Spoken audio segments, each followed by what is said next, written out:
பெருமக்களுடைய குருவர்களும் முன்னிலை செய்ய எம்பிரான் தேவ சேக்கிழார் பெருமான் திருவாய் மலர்ந்திருக்கின்ற திருத்தொண்ட புராணமாகிய ஞான நூலினை தொடர்ந்து ஓதுவதற்கும் சிந்திப்பதற்கும் வழிபாடு செய்வதற்கும் குருவர்களும் திருவர்களும் நமக்கு வாய்ப்பை வழங்கியிருக்கின்றது. இந்த வகையில் குருவர்களையும் திருவர்களையும் மனமொழி மேகளால் வணங்கி இடையனை சென்னரில் ஆற்றுப்படுத்திய ஆசிரியர் பெருமக்களின் திருவடிகளையும் அருட்குருநாதர் ஐயா அவர்களின் திருவடிகளையும் மனமொழி மேகளால் வணங்கி இஞ்ஞான சிந்தனையை சிந்திக்க எழுந்தருளி இருக்கக்கூடிய அனைத்து அன்பர் பெருமக்களின் திருவடி தாமரைகளுக்கும் பணிவான வணக்கங்களை விதித்தார். இன்றைய சிந்தனையை நாம் சிந்திக்க இருக்கிறதா? நண்பர்களே, எம்பிரான் திருஞான சம்பந்த மூர்த்தி நாயனாருடைய அருள் வரலாற்றை நாம் சிந்தித்துக் கொண்டிருக்கக்கூடிய நிலையில சென்ற வகுப்புல பிள்ளையார் திரு நாகைக்காரோணம் என்கின்ற திருத்தலத்தை வணங்கி அங்கு இருக்கக்கூடிய நாட்களில் தொடர்ந்து திருத்தல யாத்திரை செய்கிறார். 466வது பாடல் வரை சிந்தித்து நிறைவு செய்திருந்தோம். இன்றைக்கு 467வது பாடல் சிந்தனை தொடர்கின்றன.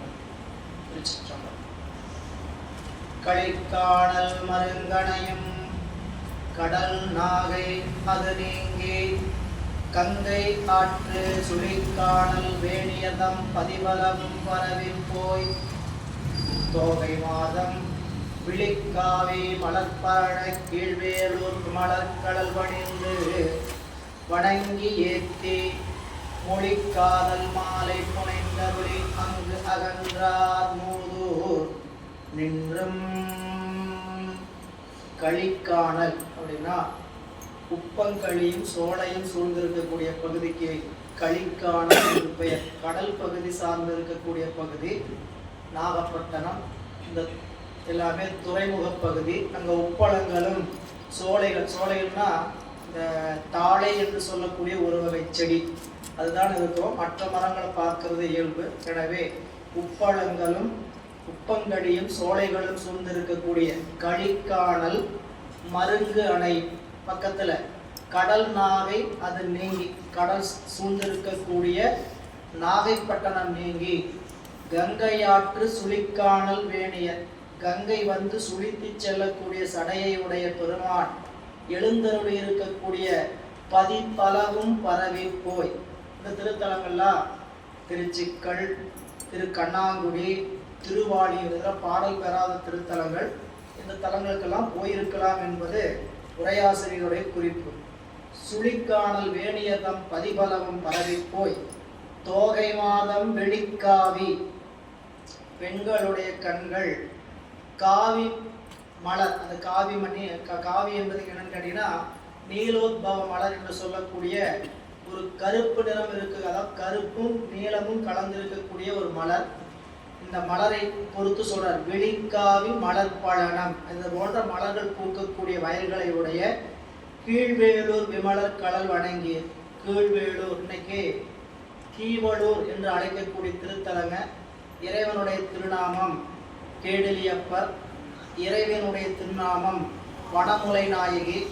தென்கரையில் 84வது திருத்தலம் கீழ்வேலூர் விமலர் கடல் வணங்கி ஏத்தி.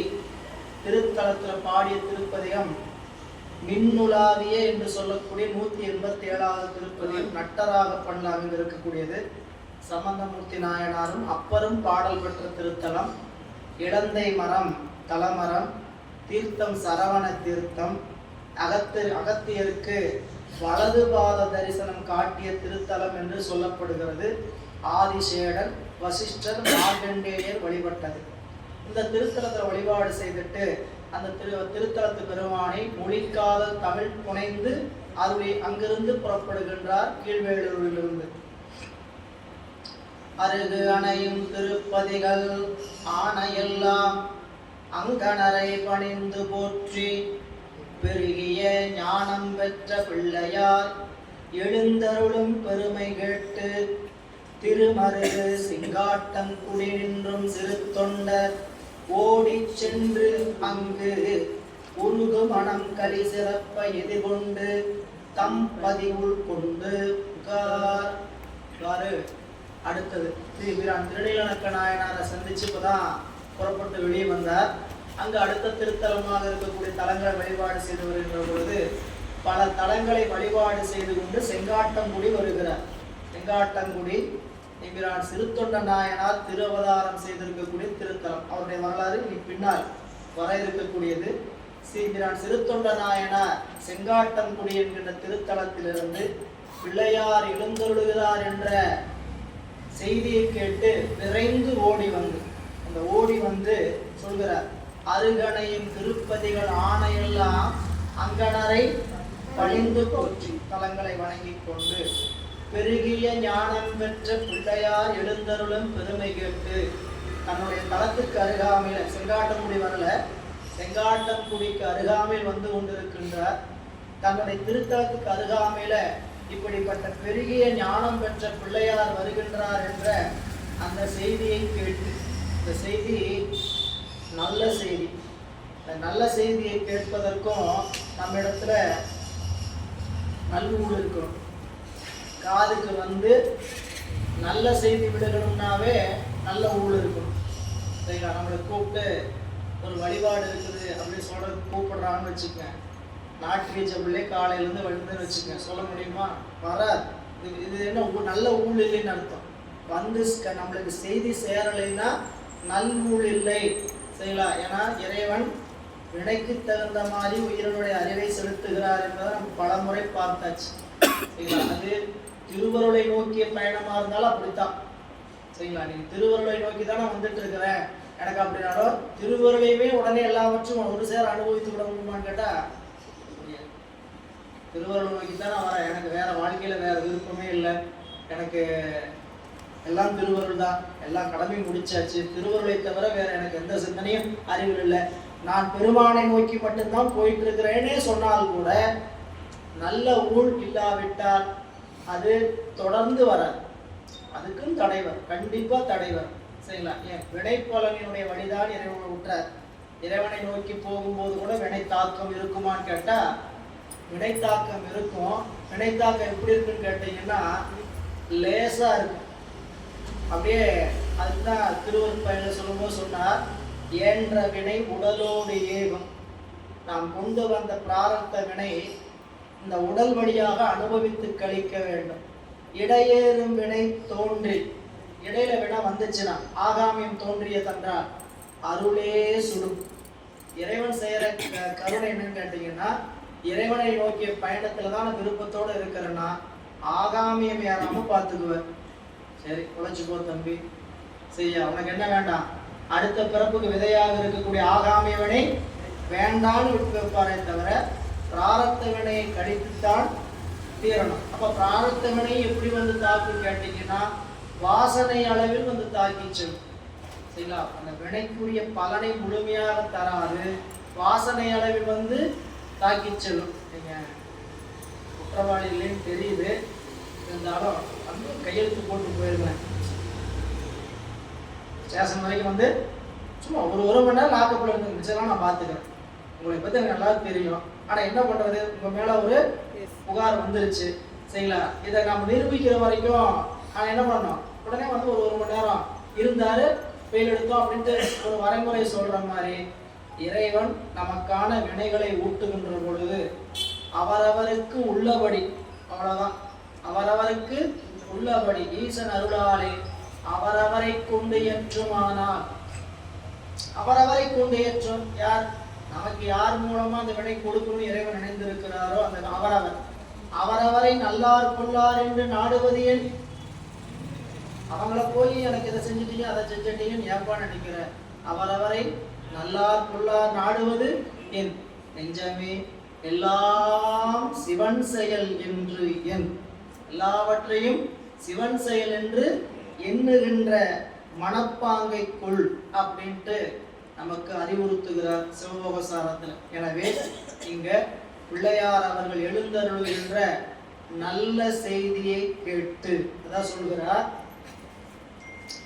அருகணையும் திருப்பதிகள் ஆணையெல்லாம் அங்கணரை பணிந்து போற்றி. எப்படிப்பட்டவர் வந்து கொண்டிருக்கின்றார்? பெருகிய ஞானம் பெற்ற பிள்ளையார் எழுந்தருளும் பெருமை கேட்டு திருமருவு செங்காட்டங்குடி.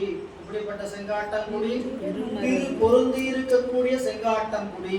செங்காட்டங்குடி விநாயக பெருமான் கஜமுகாசூரனை வதம் செய்த நிகழ்வு நடந்த இடம் என்று சொல்லப்படுகின்ற வரலாறு.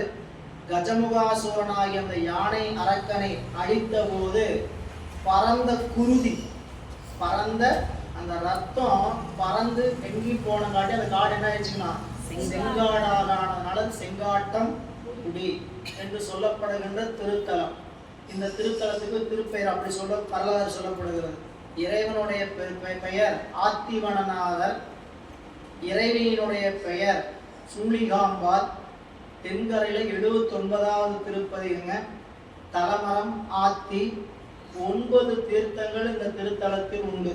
ரொம்ப முக்கியமான ஒரு திருத்தலம். ஏன்னு கேட்டீங்கன்னா நம்மளுடைய சைவ சமய வரலாற்றிற்கான சான்றுகள் கிடைக்கப்பட்டிருக்கக்கூடிய தலம். இந்த சிறு தொண்டர் என்பவர் பரஞ்சோதியார் என்பவர். அவர் பல்லவ மன்னனுக்கு தளபதியாக இருந்தவர், படை தளபதியாக இருந்தவர். இவர்தான் வடநாட்டு வாதாபி போரை தலைமையேற்று சென்று நடத்தி வெற்றி பெற்று வாதாபியிலிருந்து கொண்டு வந்த விநாயக பெருமானை இந்த திருக்கோயில பிரதிஷ்டை பண்ணியிருக்கிறார், நிறுவி இருக்கிறார்கள். வாதாபி விநாயகர் என்று பெயர். அதுக்கு முன்னாடி விநாயகருடைய வழிபாடு தமிழகத்துல அவ்வளவு அதிகம் கிடையாது. அதற்கப்புறம் தான் விநாயக பெருமானுடைய வழிபாடு. ஞானசம்பந்த பெருமான் வந்து சென்றதுக்கு அப்புறம் தான் எம்பிரான் சிறுத்தொண்ட நாயனாருடைய இல்லத்திற்கு இறைவன் வைராகி வேடத்தில் எழுந்தருளுகிறார். அது அதற்கப்புறம் நடந்த வரலாறு இல்லை. அப்போ எம்பிரான் சிறுத்தொண்ட நாயனார் திருவதாரம் செய்திருக்கக்கூடிய திருத்தலம் ஆண்டுதோறும் பிள்ளைக்கறி விழா என்று சொல்லக்கூடிய இந்த விழா இங்கு நடக்குது. எம்பிரான் சிறுத்தொண்ட நாயனாருடைய குரு பூசை நாளுக்கு முந்தைய நாள் இரவு பிள்ளைக்கறி விழா என்றும் நடக்கிறது. ரொம்ப காண வேண்டிய ஒரு விழாக்கள் ஒன்று. மனசு கஷ்டமான செய்தி தான். ஆனாலும் அங்கே போய் நம்ம என்ன பண்ணணும், அந்த வரலாற்று செய்தி எப்படி அவங்க காட்டுறாங்க அப்படின்ட்டு கோயிலிருந்து பைராகி வேடத்தில் பெருமான் புறப்பட்டு வந்து ஆத்தி மரத்தில் அமர்ந்திருப்பார். அப்படி வரலாற்றில் என்ன நடந்தோ அப்படியே செய்வாங்க. போய் ஒரு அதுக்குன்னு ஒரு சிறிய கோயில் ஒன்று இருக்குது. அங்கே போய் கறி வெட்டுற மாதிரிலாம் சத்தங்க வெட்டி உடைக்க பானை உடைப்பாங்க. பானையை உடைச்சு இதெல்லாம் பண்ணி இந்த அறுக்கக்கூடிய சத்தம் வர்ற மாதிரி பானையை உடைச்சு இந்த விழாவில் அப்படி ஒரு செய்தி செய்வாங்க. உள்ளேயே சமைப்பாங்க. சமைக்கும் போது அந்த மனம் கறி மனம் வர்ற மாதிரிலாம் அவங்க செய்து அந்த ஒரு காட்சி வச்சிருப்பாங்க. பிள்ளைக்கறி திருமண விழான்னு பெயருக்கு. இவ்வாறு செங்காட்டங்குடியிலிருந்து சிறு தொண்டர் ஓடி சென்றாண்டு மனம் உருகி மகிழ்ச்சி பொங்க எதிர்கொண்டு தம் பதிக்குள் சென்று அழைத்து செல்கிறார். பெருமானத்தை விண்ணப்ப வச்சு தன்னுடைய திருத்தலத்துக்கு அழைத்து செல்கிறார் எம்பிரான் சிறுத்தொண்ட நாயனார். சிறு தொண்டர் உடன்கூட செங்காட்டங்குடியில் எழுந்தருளி சீர்த்தி நிறுத்து என் திக்கிழும் திகழும் தொண்டர் அவர் நன்கு அமர்ந்து நீலகண்டம் பொறுத்து அண்டர் உய்ய கொண்டார் கணபதீச்சரத்தின் கண் போகமெல்லாம் விருத்து உண்டி பிச்சை நுகர் மெய்த்தொண்டருடன் அணைந்தார் பேதகீத அழைத்து வந்தார். இவருடைய அன்பு, வீரான் சிறுத்தொண்ட நாயனாருடைய அன்பு எப்படி இருந்திருக்குன்னு நாமெல்லாம் கொஞ்சம் அப்படியே நினைவுகளை கொண்டு வரணும். தொண்டரை கண்டால் அவர் எப்படி நின்றிருந்தார், தொண்டரை கண்டால் எப்படி மனம் உருகி நின்றார். ஒரு நாளைக்கு ஒரு தொண்டருக்கு உணவு கொடுக்காமல் உண்கின்ற வழக்கம் இல்லாதவர் வீரான் சிறுத்தொண்ட நாயனார். அதுவும் இல்லாம ஏன் இவருக்கு சிறுத்தொண்டர் என்ற பெயர் வந்தது என்றால் அடியவர்கிட்ட அவர் நடந்து கொண்ட முறைமையின் காரணமாக அவர் எல்லோரும் சிறு தொண்டர், அதாவது அடிமை பண்போடு அடியவர்கிட்ட நடந்து கொண்டதுனால அவருக்கு பெயர் என்ன ஆச்சு, சிறு தொண்டர் ஆயிற்று அப்படின்ட்டு சேக்கிழார் பெருமான் அவருடைய வரலாற்றில் சொல்லும் பொழுது அவர் அடியாரிடத்துல ரொம்ப அன்போடு பணிவாக நடந்து கொண்டங்காட்டி அவருடைய பெயர் சிறு தொண்டர். அதனால இறைவன் நீரோ பெரிய சிறு தொண்டர் அப்படின்னு கேட்கும் போது சாமி எப்படி வந்து கேட்பான்னு கேட்டீங்கன்னா, நீதான் அந்த பெரிய சிறு தொண்டரா அப்படின்னு ஒரு கேள்வி கேட்பார். இங்க அவருடைய பார்த்த உடனே வணங்கி நிற்கும் பொழுது சிவசிவா பெருமானே அப்படி எல்லோரும் அழைக்கிறார்கள். அவர்கள் அன்பின் காரணமாக, என்ன அன்பின் காரணமாக, அவர்களுடைய அன்பின் காரணமாக அப்படி கூப்பிடுறாங்க அப்படின்னு சொல்லிக் கொள்வார். அப்போ அப்படிப்பட்டவர் ஞானசம்பந்த பிள்ளையாரை சந்திச்ச போது எப்படி இருந்திருப்பார், நம்ம அப்படிதான் கற்பனைக்கு போவோம். பிள்ளையார் சமயாச்சாரி மூர்த்தியில் அங்க ஆயிரக்கணக்கான தொண்டர்கள் கூட வராங்க. ஒரு தனி தொண்டரை கண்டாவே அவருடைய குணம் எப்படி இருக்கும்? மிகுந்த அன்போடு பணிவோடு இருப்பாரு. பிள்ளையாரை கண்டபோது அவர் எப்படி இருந்திருப்பார்? அப்படிப்பட்ட நினைப்பார் தான் இங்க சொல்கிறார். சிறு தொண்டர் உடன் கூட செங்காட்டங்குடியில் எழுந்தருள். சிறு தொண்டரோடு வந்தார், செங்காட்டங்குடிக்கு வந்து சேர்ந்தார்கள். சீர்த்தி நிறுத்து எந்திக்களும் திகழும் தொண்டர் அவர் நண்பு அமர்ந்து. சீர்த்தி என்று சொல்லக்கூடிய புகழ், புகழ் நிலைத்திருக்கக்கூடிய யாருடைய புகழ்? என்கிறான் சிறுத்தொண்ட நாயனாருடைய புகழ் 8 திக்கிலும் நிறைந்திருக்கக்கூடிய புகழ். அப்படிப்பட்ட என்ன புகழ் அப்படின்னு கேட்டீங்கன்னா, அடியவர்ங்கிறத தாண்டி அவர் எப்படிப்பட்டவர்? ஒரு படையினுடைய தளபதி, அரசரே ஆச்சரியப்படுறார். இவ்வளவு பெரிய போரை படை நடத்தி வழி நடத்தி எப்படி இவர் வென்றார்? அரசர் கேட்கிறார் அமைச்சர்கிட்ட, இவர் அப்படி வடநாட்டுல அவ்வளவு பெரிய படைகளை எதிர்த்து நம் படைகளை வழி நடத்தி இவர் எப்படி வென்றார் அப்படின்னு சொன்னதுக்கு அமைச்சர் பதில் சொன்னார். என்ன சொல்றான்னு கேட்டீங்கன்னா, அவர் சிவனடியாருங்க அப்படின்றார் ஒரே வார்த்தையில். இவ்வளவு பெரிய படையை வழிநடத்தி வெற்றி பெற்றதுக்கு காரணம் என்னன்னு கேட்டீங்கன்னா, சிவபெருமான் மீது கொண்டிருக்கக்கூடிய அவருடைய அளவு கடந்த அன்பு. அவர் ஒரு சிவனடியார் அப்படின்னு சொன்னோன்னே, சிவசிவா இந்த சிவனடியாரத்தான் இவ்வளவு நாளா என் படையில வேலைக்கு வச்சுட்டேனா, இவரை போய் நான் படைக்கு வேலைக்கு வச்சிருக்க கூடாதுன்னு சொல்லிட்டு வேலையை விட்டு நீங்க போய் உங்களோட தொண்டை பாருங்க, பணியை பாருங்க அப்படின்னு சொல்லிட்டு அவருக்கு என்னென்னலாம் செய்ய வேண்டுமோ அத்தனை சிறப்புகளையும் செய்து அவருக்கு வாழ்நாள் தேவைக்கான அத்தனை செல்வங்களையும் கொடுத்து தொண்டை மட்டுமே பாருங்கன்னு சொல்லி அனுப்பிச்சிட்டார். தொழிலும் தொண்டும் ஒன்னா இருக்கு. சரிங்களா? கோயிலுக்கு போயிட்டு வந்தாங்க, நேற்று விடுமுறைங்க, நான் தலையாத்திரை போயிருந்தேங்க, போன வாரம் கதையை சொல்லுமா, இந்த வாரம் போனீங்க, இந்த வாரம் அங்கே ஊங்கலாங்க, நீ வேலைக்கு வர கிளம்புப்பா, நீ கோயிலுக்கே போயிருப்பா தயவு செஞ்சு அப்படின்ட்டு கிளப்பிடுவாங்க. நம்மளுக்குள்ள சிறப்பெல்லாம் செய்ய மாட்டாங்க. சரிங்களா? நன்றி வணக்கம் போயிட்டு வா தம்பி அப்படின்னு சொல்லி என்ன பண்ணிடுவாங்க, அனுப்பிச்சு விட்டுருவாங்க. சரிங்களா? ஆனா எப்படி உணர்ந்துருக்கு, சில இடங்கள்ல அதெல்லாம் அப்படி தோதாகவும் அமையும். இறைவனுடைய திருவுள்ளம் நம்மளுடைய நினைவு கருதாம நமக்கு ஏதாவது வேணும் கருதாம அந்த பணியில் ஈடுபடும் பொழுது நிச்சயமாக இறைவன் அந்த உணர்வு பூர்வமாக சில விஷயங்கள் நடத்துவார். அப்படி ஒரு நடந்த ஒரு செய்தி என்னன்னு கேட்டீங்கன்னா, 1996 சரிங்களா, பஞ்சபூத தல யாத்திரை பாத யாத்திரை முடிவு செய்யறாங்க நம்மளுடைய பவானி திருக்கூட்டத்துல. 40 நாட்கள்ல இருந்து 45 நாட்கள் ஆகும், 1200 கிலோமீட்டர் அப்படின்னு சொல்றாங்க. நாங்க பகுதி நேர வேலை, பகுதி நேரம்னா ஷிஃப்ட் ஒர்க். சரிங்களா? தினம் வாரம் ஷிஃப்ட் மாறி போகணும் நூற்பாடையில். இப்படி பகுதி நேர வேலைக்கு போயிட்டு இருக்கிறோம். ஆசையோ ஆசை, கொள்ள ஆசை, இதை விட்டா ஒரு வாய்ப்பு, இப்படிலாம். அப்போ தீவிரம் வேற. ஏன்னா 40 நாள்ல நன்றி யோசிப்போம், 2 நாள் சொன்னாவே யோசிக்க வேண்டிய நிலைமைக்கு தள்ளப்பட்டிருக்கிறோம். ஆனா அன்னைக்கெல்லாம் 40 நாள் உங்களுக்கு என்ன இருக்குது, ஒன்றும் கிடையாது, போகலாம் அப்படின்னு நினைப்பு. வேலைக்கு வான்னு சொன்னா வரலாம், இல்லாட்டி வேற வேலை பார்த்தா கிடக்குது அப்படின்னு என்ன பண்ணேன், ஒரு கடிதம் எழுதினேன் முதலாளி அவர்களுக்கு.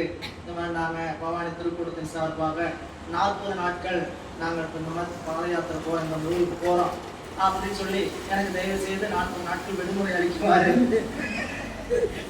40 நாட்கள் விடுமுறை அளிக்குமாறு அன்போடு கேட்டுக்கொள்கிறேன் அப்படின்னு சொல்லி கேட்டேன். சரிங்களா?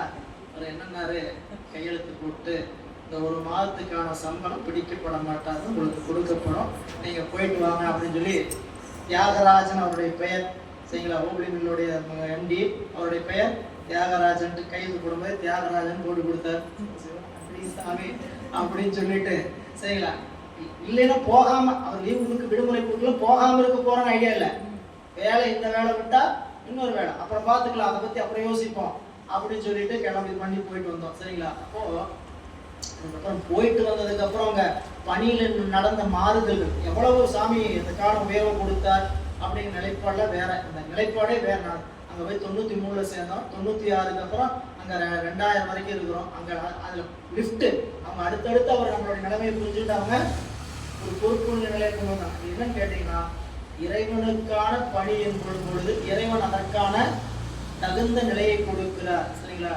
நமக்கு நிறைய சொல்லலாம். சும்மா இந்த இடத்துக்கு தகுந்த மாதிரி ஒன்று சொல்லணும்னு கேட்டீங்கன்னா, அதை தான் சொல்லணும். அவர் சாமி என்ன பண்ணாருங்களா, நீங்க போய் உங்களுடைய தொண்டு மட்டும் பாருங்க அப்படின்னு சொல்லிட்டு அரசர் அனுப்பிவிட்டார் என்று நம்மளுடைய அவருடைய வரலாற்றில் படிப்போம். அப்படி அப்ப என்ன 8 திக்களும் பரவுகின்ற புகழ்னு கேட்டீங்கன்னா, படை நடத்தி இவர் வெற்றி பெற்றிருக்கிறார்.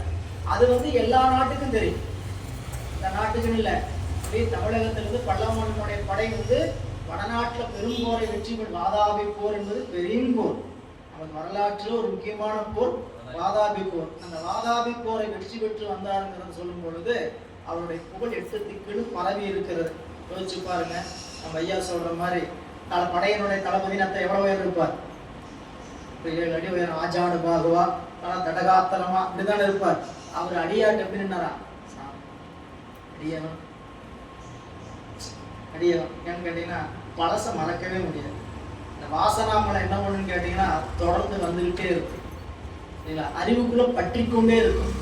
நம்ம ஏதாவது ஒரு நிர்வாகத்துறையில இருந்து வச்சுங்க, என்ன அடியவராக இருந்தாலும் நிர்வாகத்துறைக்குள்ள வந்தோம்னா என்ன ஆகும் கேட்டீங்கன்னா, அப்படி செய்யலாமா, இப்படி செய்ய மாட்டியா, எப்படி செய்ய மாட்டியா அப்படின்னு சொல்லி ஏவுதல்ல தான் இருக்குமே தவிர இயங்குதல் இருக்குமான்னு கேட்டால் இயங்குதல் இருக்காது. இயக்க வேலைக்கு வருவாங்களான்னு கேட்டால் வரமாட்டாங்க, ஏவுதல் வேலைக்கு வேணா வருவாங்க. என்ன கேட்டீங்கன்னா அதுக்கு காரணம் அந்த வாசனாமலை என்ன ஒன்று கேட்டீங்கன்னா தொடர்ந்து பற்றி வரும் சரிங்களா. அப்ப இங்க அவர் எப்படி நடந்து கொண்டார் என்று ஒவ்வொரு இடத்துலையும் காட்டும் போது அப்படியே அடியவர்கிட்ட பணிந்து நின்று, அப்படிப்பட்ட சிறு தொண்டருடைய புகழ் 8 திக்கிலும் திகழும் தொண்டர் அவர் நட்பை அமர்ந்து அன்பினை விரும்பி ஏற்றுக்கொள்கிறார் பிள்ளையார் சரிங்களா. அந்த அன்புங்கிறது நீங்க உண்மையிலேயே அந்த அன்பை மறுக்க முடியும் சரிங்களா.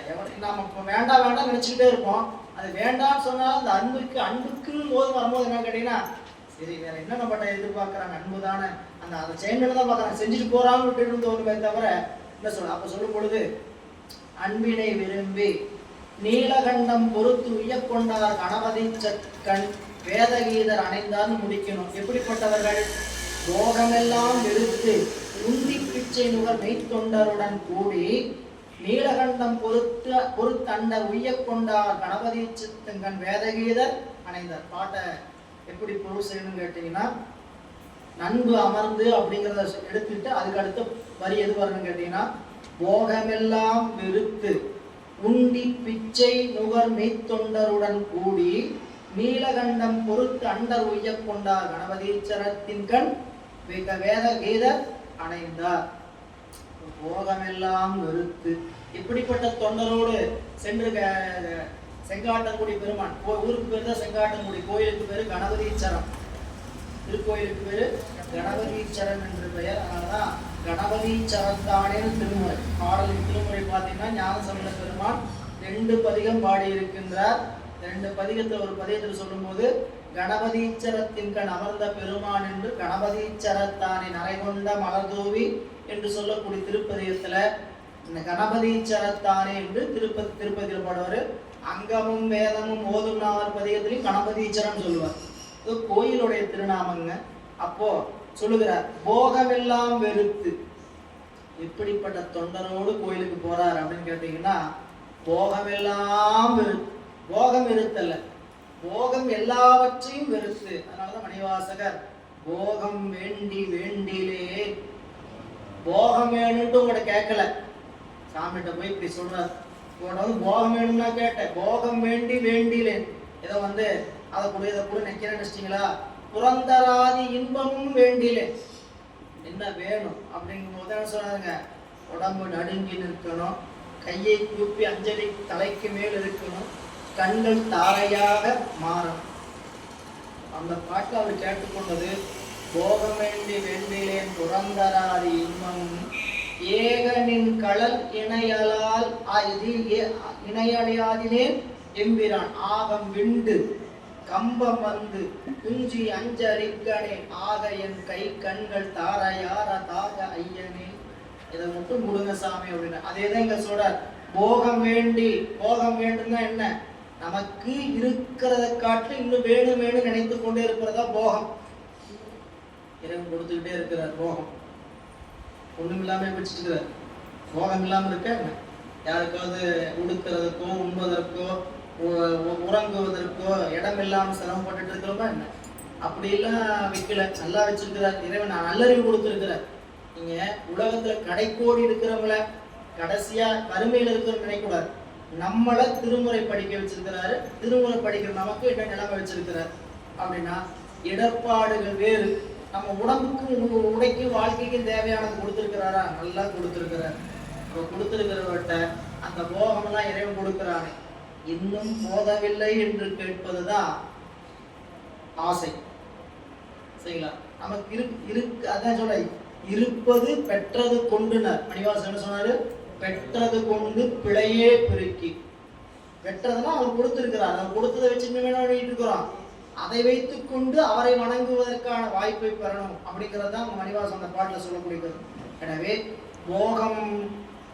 போகம் எல்லாம் வெறுத்து உண்டி பிச்சை நுகர் மெய்த்தொண்டருடன் கூடி. உண்டி எப்படிப்பட்ட உணவு சாப்பிடுறாங்க? பிச்சை ஏற்று உண்கின்ற உணர்வு. சரிங்களா? தொண்டர்களுடைய ஒரு இலக்கணங்க. தொண்டர் என்பதோட துறவி என்பதோட இலக்கணம் கேட்டா, பிச்சை ஏற்று தான் ஒரு வேளை உணவு உண்ணணும். ஒரு நாள் உணவு எப்படி உண்ணணும்? பிச்சை ஏற்று தான் உண்ணணும். இது இருக்குங்க துறவினா அவருக்கே கொண்டு போட போறாங்களே, தேடி கொண்டு போய் கொடுப்பாங்களே அப்படின்னு நினைக்கலாம். துறவி பிச்சை எடுக்கும் போதுதான் அவருடைய ஆணவம் என்கின்ற தாங்கள் செருக்கு குறையும். செருக்கு குறைவதற்காக தான் அந்த பிச்சை எடுக்கும். கையேந்ததுன்னா சாதாரண வேலையும் இல்லை என்று ஒருவரின் சென்று எல்லாமே நினைக்குகிறேன். இல்லைன்னு சொல்லி போய் ஒருத்தருக்கு கையேந்த வச்சிடாதீங்கன்னு கேட்டார் அபிராமிப்பட்டார். நம்ம இல்லைன்னு போய் ஆட்டி என்ன பண்ணிடாதீங்க, கையேந்த வச்சிடாதீங்க சாமி, இல்லாமை சொல்லி ஒருவர் பின் சென்று எல்லாமே நினைவுகிறேன் அப்படின்னார். அப்போ பிச்சையற்று, அதனாலதான் பட்டினத்தடிகளுடைய வரலாற்றுல முக்கியமான ஒரு செய்தி என்னன்னா, பிச்சையற்று உண்ணுகின்ற பொழுது ஒவ்வொரு இடத்துலையும் சொல்லுவார், இங்க கொடுக்கிறது இவங்கல்ல, சிவம் கொடுக்கிறது. கொண்டு வந்து போடுற பிச்சை யாரு? சிவம். வரலாற்றுல சொல்லுவார், கையேந்துகின்ற ஒவ்வொரு கரமும் ஈசனின் கரம். கையேந்துகின்ற ஒவ்வொரு கரமும் ஈசனின் கரம் நினைச்சு அவர் தான் பிச்சை ஏற்று வருகிற வில்லாதி வில்லனாச்சு, வல்லாதி வல்லவராச்சு. சரிங்களா? பிச்சாடனார் பிச்சை ஏற்று வருகிறார். எதுக்கு பிச்சை ஏற்று வருகிறார்? இந்த அரிசியும் பருப்புக்குமா? நம்மகிட்ட வந்து அரிசி பருப்பு வாங்கிட்டு வந்து கோயிலில் போய் நெய்வேதியம் பண்றதுக்காவா? அவர் பிச்சை ஏற்று வருவதே அந்த 10ஆம் நாள் விழா முடிஞ்சு. சரிங்களா? இந்த விழாவெல்லாம் பார்த்த இவ்வளவு விழாவையும் பார்த்து உடைய ஆணவ மனம் குறைஞ்சதா இல்லையா, நான்கிற செருக்கு குறைஞ்சதா இல்லையா, அதையெல்லாம் இங்க போட்டு அவனை தேடி வர. என்ன பண்ண? போட்டுன்னு தேடி வர. நாம போட வேண்டியதுன்னுங்க, எதை போட்டாலும் இன்றையிலிருந்தாவது என்னுடைய ஆணவம் என்ன கூடாது, உழைக்கக்கூடாது, ஆணவப்படக்கூடாது அப்படின்னு நினைக்கணும். ஆணவம் என்னதுங்க? நான்கிற முனைப்பு, எனதுங்கிற நினைப்பு. நான்கிற முனைப்பும் எனது என்ற நினைப்பு இரண்டையும் இழுத்து நிற்பதற்குத்தான் பிச்சாடனார் கோலம். சரிங்களா? அது அந்த 10 நாள் விழாவினுடைய ரகசியமே அதுதான். 10 நாள் விழா எடுக்கிறாங்க அப்படின்னா 10 நாள்ல இறைவன் திருவீதி விழா வர வேண்டிய அவசியம். இதெல்லாம் என்ன நோக்கம் கேட்டீங்கன்னா, இறைவன் ஆன்மாக்களுக்கு அருள்வதற்கு எழுந்தருள்கிறார். அவருடைய திருவோலக்கு காட்சியை கண்ட நமக்கு என்ன தோணும்னு கேட்டீங்கன்னா, இந்த பெருமானை நாம் அடிமைப்பட்டு நிற்க வேண்டுங்கிற நினைப்பு நம்மிடத்தில் இருக்கணும். அதுதான் அந்த தத்துவம். எனவே பிச்சை ஏற்று உண்டுகின்ற தொண்டர். நம்மளுடைய இவர் சொல்லும் பொழுதெல்லாம் பட்டணத்தடி அதான் சொல்லணும், ஊரெல்லாம் அட்டது நம் சோறு என்பார். ஊரெல்லாம் அட்டது நம் எங்கெங்கெல்லாம் வடிச்சிருக்கிறாங்களோ அத்தனை சோறு நம்ம சோறு தான். சரிங்களா? நம்ம வீட்டுல வடிச்ச சோறுன்னு சொல்லல. ஊரெல்லாம் அட்டது நம் சோறு. உடுக்க கவிக்க குளிர் காற்று வந்தால் தடுக்க பழைய ஒரு வேட்டி உண்டு. ஒரு வேஷ்டி இருக்குதுப்பா போதும்பான்னார். கொடுக்க சிவன் உண்டுன்னார். சாப்பிட்ற கொடுக்கறதுக்கு சிவன் உண்டு. படுக்க உலகெங்கும் புறம் திண்ணை உண்டுனார். உலகம் தேவைன்றார். சரிங்களா? அப்போ உண்டி நுகர் பிச்சை தொண்டருடன் கூடி வேதகீதருடைய கோயிலை அணைகிறார் பிள்ளையார். அங்கணைந்து கோயில் வளம் கொண்டருளி அரவணிந்தார் அடிக்கீழ் வீழ்ந்து செங்கண் அருவிகள் பொழிய திருமுன்பு பணிந்து எழுந்து செங்கை கூப்பி தங்கள் பெரும் தகையாரை சிறுத்தொண்டர் தொலையிருந்த தன்மை போற்றி பொங்கி எழும் இசைவாடி போற்றிசைத்து அங்கு ஒரு பரிசு புறம்பு போந்தார். கோயிலுக்குள்ள பெருமானை வழிபாடு செய்ய அழைத்து செல்கிறார். பிள்ளையார் முன்னாடி போறார், சிறுத்தொண்டர் பின்னாடி வர்றார். இப்படி போய் உள்ள போய் வளம் வந்து பெருமானை வீழ்ந்து பணிந்திறங்கினார். எந்த பெருமானை நோக்கி நினைச்சாரா, இப்படிப்பட்ட தொண்டரை நீங்க வச்சிருக்கிறீங்க இந்த ஊர்ல, இவ்வளவு அன்புடைய தொண்டரை இந்த தளத்துல வச்சிருக்கிறீங்களே அப்படின்னு பிள்ளையார் நினைக்கிற அளவுக்கு சிறு தொண்டருடைய அன்பு சிறந்து இருக்கிறதுன்னு நினைங்க. பிள்ளையாருடைய அன்பு எப்படி நிறைந்திருக்கு, சிறு தொண்டருடைய அன்பு எப்படி இருக்குன்னு கேட்டீங்கன்னா சொல்றார், அங்கு அணைந்து கோயில் வளம் கொண்டருளி, கோயிலை வளம் வந்தார்கள். அரவணிந்தார் அடிக்கீழ் விழுந்து, பெருமானுடைய திருவடியில பணிந்து, செங்கண் அருவிகள் பொழிய திருமுன்பு பணிந்து எழுந்து செங்கை கூப்பி, இதெல்லாம் வழிபாட்டினுடைய நிலைப்பாடு. தங்கள் பெரும் தகையாரை சிறு தொண்டர் தொலை இருந்த தன்மை போற்றி. பார்த்துங்க, யோசிச்சுங்க. தங்கள் பெருந்தகையாராகிய கணபதீச்சரத்தில் இருக்கக்கூடிய பெருமானை சிறு தொண்டர் தொலை இருந்த தன்மை போற்றி, சிறு தொண்டர் பெருமான் அன்பு செலுத்துகிற அந்த தன்மையை போற்றி 2 பதிகம் பாடுகிறார். பொங்கி எழும் இசைபாடி போற்றிசை தங்கு ஒரு பரிசு புறம்பு. ஒருவாறு பெருமானை நீங்க முடியாமல் வெளியே வருகிறார். 2 திருப்பதிகம் பாடுகிறார். பைங்கோட்டு என்று சொல்லக்கூடிய 188வது திருப்பதிகம் பஞ்சமம் பண்ணில் அமைந்திருப்பதுங்க. இன்னொன்று நரை கொண்ட மலர் தூவி என்று சொல்லக்கூடிய 189வது திருப்பதிகம் பழந்தக்கராகும். 2 பதிகமுமே அருமையான இசைப்பண்பு உடையது. ரொம்ப ஆழ்ந்து பாடக்கூடிய ஒரு அருமையான திருப்பதிகம். பாடிப்பாருங்க. போந்து மாமாத்திரதம் போர் ஏற்றின் திருமனையில் புகுந்து சிந்தை பாய்ந்த மாதவர் அவர்தாம் மகிழ்ந்தருள அமர்ந்தருளே மதில்கள் 3ம் காய்ந்த மால்விடையாதம் கணபதீச்சரம் பாடி பரவு காதல் கூற ஏந்து நூல் அணிமார்வர் இன்புற்று அங்கு அன்பருடன் இருந்த நாளில். திரு செங்காட்டங்குடியில சில நாட்கள் சிறுத்தொண்ட நாயனாருடைய அன்பிற்கு இணங்க தங்கி இருக்கிறார். எப்படி தங்கி அவரோட காலம் கழிந்ததுன்னு கேட்டீங்கன்னா, போந்து மாமாத்திரதம் போரேற்றின் திருமனையில், மாமாத்திரர் குலம் இதாங்க படை செலுத்தக்கூடியவனுடைய தளபதின்னு சொல்லக்கூடிய அந்த குலத்துக்கு பேரு மாமாத்திரர் குலம் என்று பெயர். எம்பிரான் மாணிக்க வாசகருடைய குலமும் மாமாத்திர குலம் என்று சொல்லப்படும். என்னன்னு கேட்டீங்கன்னா, அரசருக்கு பணிவிடை செய்வதற்கு இந்த குலத்திலிருந்தா வரணும்னு ஒரு குறிப்பு இருக்கு. எல்லாரும் போயில வேலைக்கு சேர முடியாது. எனக்கு பாதுகாப்புக்கு அது என்ன பண்ணுவாங்க கேட்டீங்கன்னா, சிலரை மட்டும்தான் தேர்ந்தெடுத்து அந்த பணிக்கு ஆளாக்குவார்கள். அப்படிப்பட்ட நிலையில அங்கு இந்த கோயிலிருந்து வந்து மாமாத்திரராய நாயனார் சிறுத்தொண்ட நாயனாருடைய தம் போரேற்றின் திருமனையில் புகுந்து, போர் ஏறு போல இருக்கக்கூடிய அவருடைய வீட்டிற்கு வந்து, இல்லத்திற்கு வந்து, சிந்தை வாய்ந்த மாதவர் அவர்தாம் மகிழ்ந்தருள அமர்ந்தருளி. சிறுத்தொண்டர் மகிழ்வடி. எதுக்காக பிள்ளையார் அங்க போய் அவருடைய வீட்டுல அமர்ந்தாராம்? சிறுத்தொண்டருக்கு ஒரு மகிழ்ச்சி ஏற்படும். சிறுத்தொண்டர் மகிழ்வதற்கும் அவர் மகிழ்வதை கண்டு தான் மகிழ்வது, அவரை மகிழ்வத்திலேயே கடனாக கொண்டு பிள்ளையார் போன காரணம், தொண்டர்களுடைய இல்லத்திற்கு அவர் சென்று சேர்கிறார். 2-3 வீரர்கள் இடத்துக்கு போறார். அப்படி போடுகின்ற பொழுது அந்த தொண்டருடைய உள்ளம் மகிழ்ந்து நிற்கும். சரிங்களா? நம்ம அதுதான் நம்மளுக்கு இன்பம். பெரியவங்க வந்துட்டு போனாங்கன்னா அந்த அவங்களுடைய திருவடிப்பட்ட அந்த வாய்ப்பு, சரிங்களா, நமக்கு எல்லாருக்கும் அது வாய்ப்பு அமையுமான்னு கேட்டால் திருவருள் தான். ஆனா வாய்ப்பு அமையும் போது என்ன பண்றோம், அதை பயன்படுத்திக்கணும். நமக்கு திருவருள், நமக்கு பெரியவங்க எழுந்தொழுகிறார்கள் அப்படின்னா அந்த திருவருளை பெறுவதற்கு நாம தான் முற்படணுமே தவிர அவர்கள் அங்க போலாம் இங்க போலான்னு சொல்ல மாட்டாங்க.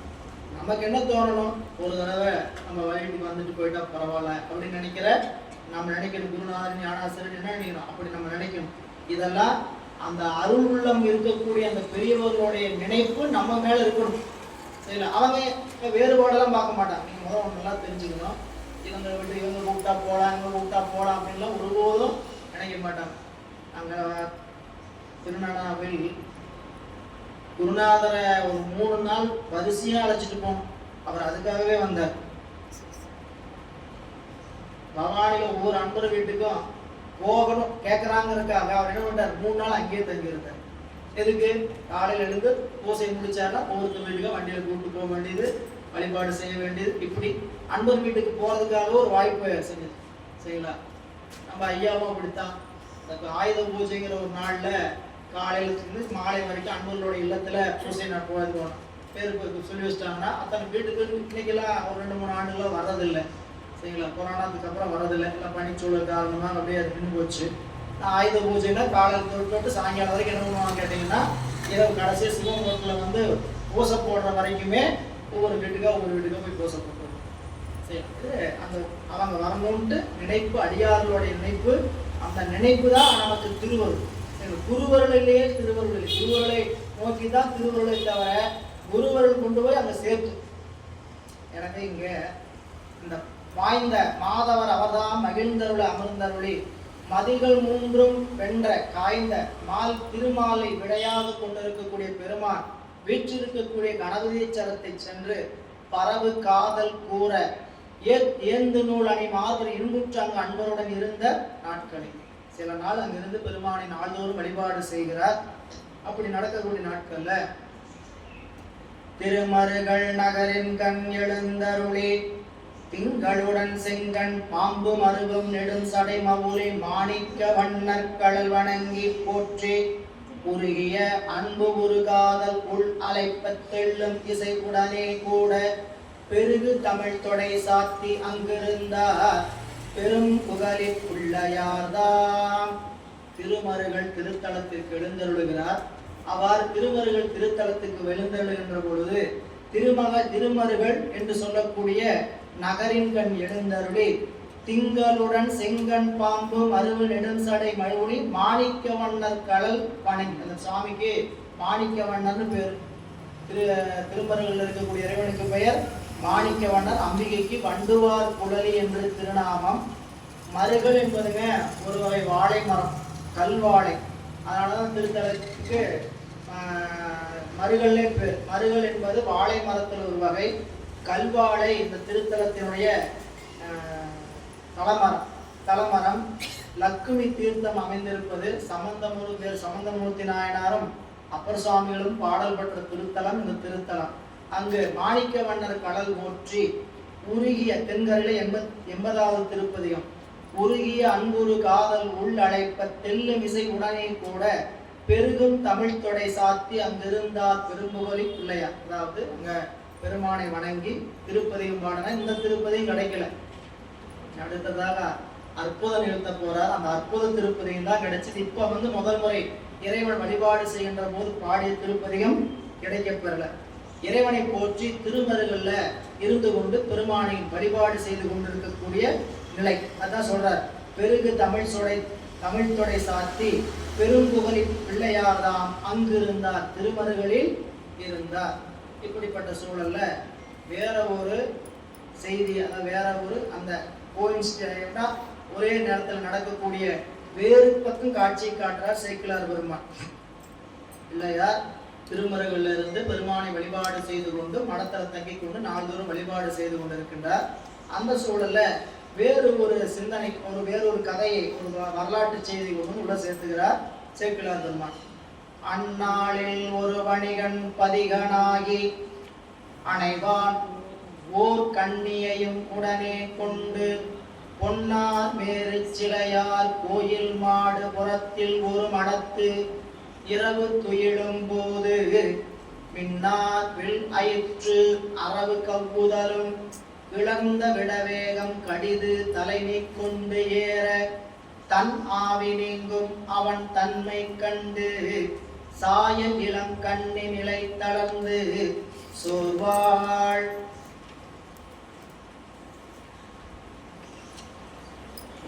அந்த திருத்தலத்துல இந்நாளில் பிள்ளையார் அங்க நாள்தோறும் அமர்ந்து வழிபாடு செய்து கொண்டிருக்கக்கூடிய அந்த நாட்கள்ல ஒரு வணிகன்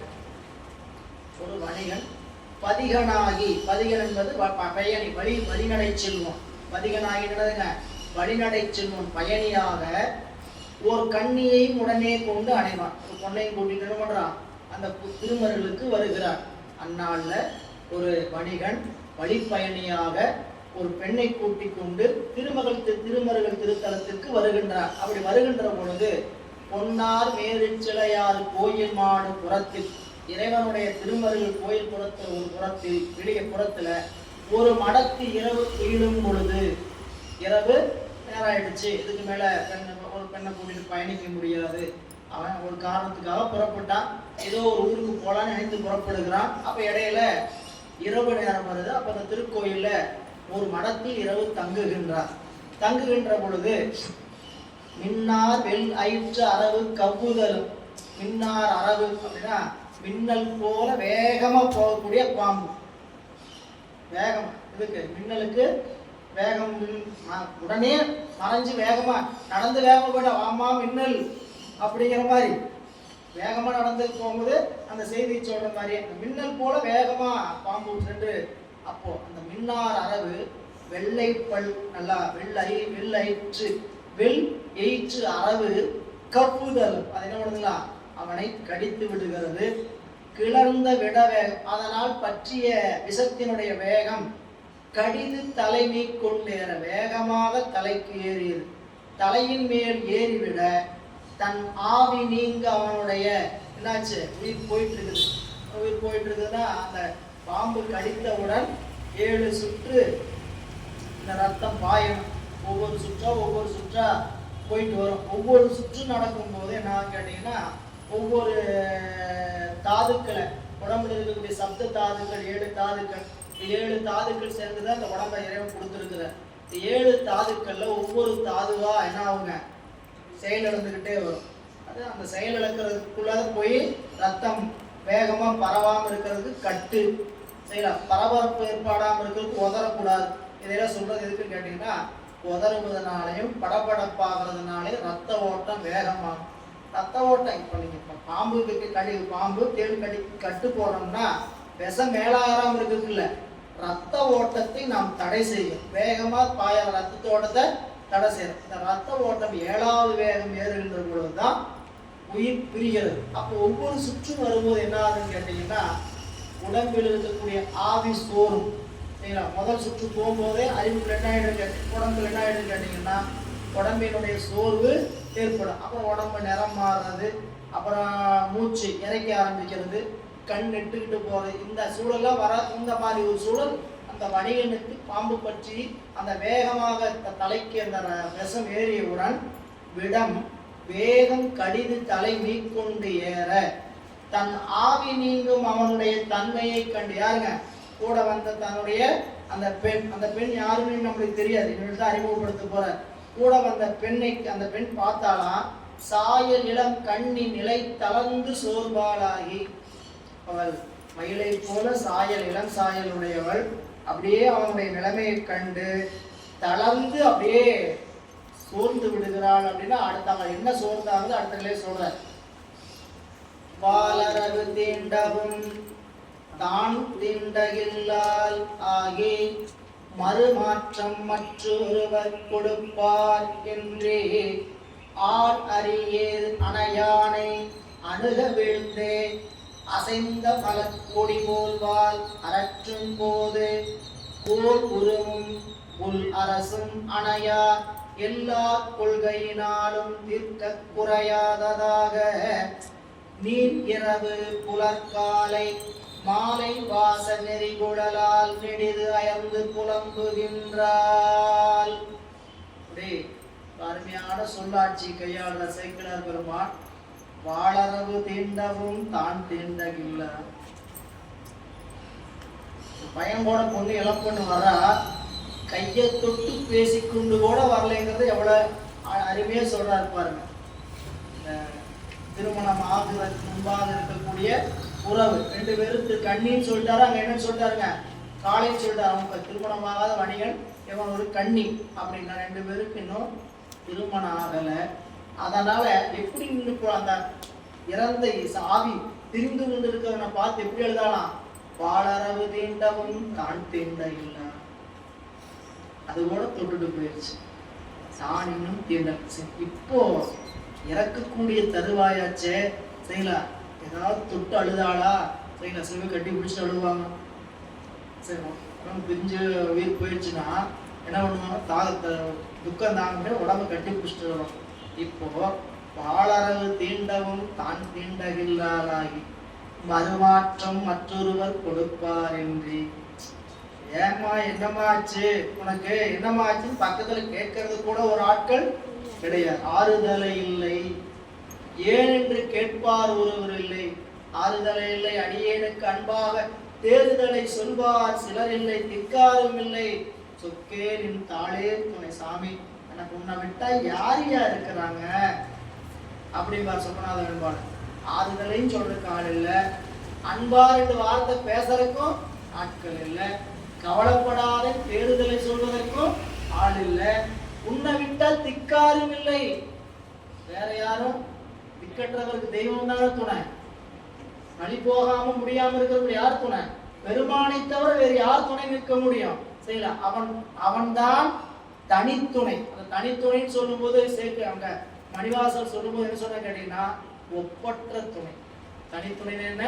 தனித்துணையில தனியாக இருக்கிறது அது வேற பொருள். ஆனா ஒப்பற்ற துணை அவன் தான் உயிருக்கு. சரிங்களா? எனவே இங்க சொல்லுகின்ற பொழுது மறுமாற்றம் மற்றொருவார் கொடுப்பார் ஏன்னு கூட கேட்கறக்கு ஆட்கள் இல்லை. ஆளறியேறு அணையானை அணுக விழுந்து.